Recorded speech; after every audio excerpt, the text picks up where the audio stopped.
The 5 steps Johnny Manziel needs to follow to get back on top. Number 1, and this is a crazy one, it's find Tim Tebow and ask him to be your battle buddy. Why Tim Tebow? Because it seems that no matter what happens to this guy, he's able to stay positive. No matter if he gets cut, no matter if he gets overlooked, no matter what happens to this guy, he's able to stay positive. He's able to maintain good publicity, and the glow of that good publicity will shine upon you and make you look like a better person. And what I mean by a battle buddy is that in the Army, during basic training and I think job training, you have a battle buddy. And I can't remember if it was an assigned person or if it was somebody you chose, but basically wherever you go, whatever you do, you have this guy that can sort of, or girl, can sort of help you out. And you guys can watch each other. Make sure you guys stay out of trouble. Make sure you watch out for each other. So that's basically what you need to do, because you're a Heisman Trophy winner. He's a Heisman Trophy winner. You both had weird first seasons and just a lot of weird things that you can both sort of help each other with.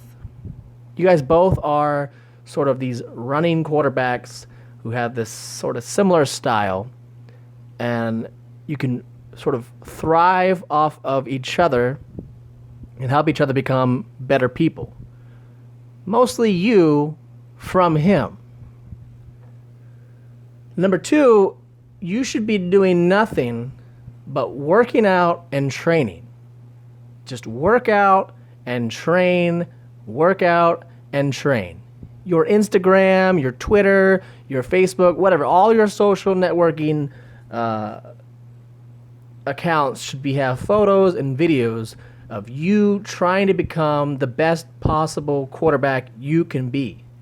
Proving to every team that needs a good quarterback that you can go out there and be the best quarterback. If they see your dedication and pair that with the fact that you are youthful and you showed promise when you were with the Browns, any team out there is going to want you. But if you just dick around and go to clubs and get yourself in trouble with a bunch of girls, nobody's going to want you. In fact, the only team that would want you, the Browns, aren't going to want you. And they're the worst team to possibly be on. And I'm from Ohio. I grew up with the Browns being the home team. They're awful. They're the worst NFL team I can think of. I mean, there's the Jaguars, but they're a new team. They're a relatively new team. The Browns have sucked for a long time. Ever since, from the moment I was born, the Browns were terrible. There may have been one season where they did okay, but okay as for the Browns is like having 6 wins or something like that. That's an okay season, and that's sad. Number 3, if somebody does pick you up, no matter what team it is, from the lowly Browns all the way to the colossal Broncos, you need to be humble, gracious. You need to be appreciative. Everything you mutter to any possible person that can record what you're saying or write down what you're saying, everything needs to be humility and appreciation. You need to talk about these teams as if they're the best teams you could possibly be on. The coaches are amazing geniuses. The owners are also geniuses. All your receivers are the best players in the entire league. Everything about the team that you're on is the greatest. You need to do everything possible to keep negative words from coming out of your mouth. Number 4, you need to save your money. Because there's a good chance that you might be a bust and you'll end up like Maurice Claret robbing bitches or something like that. Be frugal. Have a plan B or a plan C or a plan D. The NFL might not work out for you, especially if you don't follow any of the steps that I laid out or any of the steps that anybody else has laid out. If you just keep dicking around, you're not going to have the NFL. So I guess that step 4 is not really a step for how to get back on top. It's maybe a step for preparing yourself in the event that you can't get back on top. Number 5, don't be yourself. From what we've all seen, yourself is not the best self that you can be. You need to take who you are and improve that self. Don't let yourself stagnate.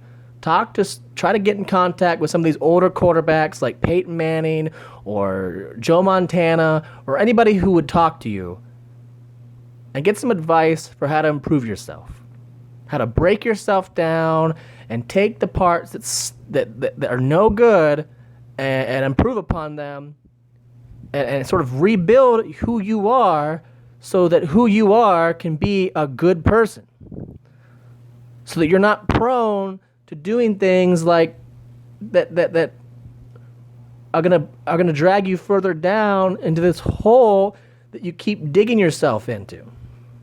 Because everything you've done, all the mistakes you've made, they can be made up for. They can be overlooked by simply improving yourself and then proving that you have improved yourself. And it's difficult to not empathize with Johnny Manziel myself, because I'm not much older, but when I was just as young, I did just as many stupid things, if not more, and I regret not being able to travel back in time and tell myself or just be myself with the knowledge that I have now. The difference then was that I didn't really have anybody who could talk to me and tell me not to do this or not to do that, not to do whatever else. The position that you're in now is that you have that, and you can find that, and it's easy. Anyways, that's pretty much the 5 things that I could think about that can help Johnny Manziel get himself back on top. I'm sure that nobody's listening to this, but I have this stream of thoughts that goes through my head every now and then, and I don't know where to put them. Probably just put them in the trash. Well, YouTube is pretty much that trash sometimes, especially if you look at how many videos or how many videos there are out there of people just talking or making crap videos or crap podcasts or crap whatever that nobody ever listens to. That doesn't matter. But if you did listen, thank you for listening. And if you have any comments, I guess comment. I think it's pretty much it. Thank you.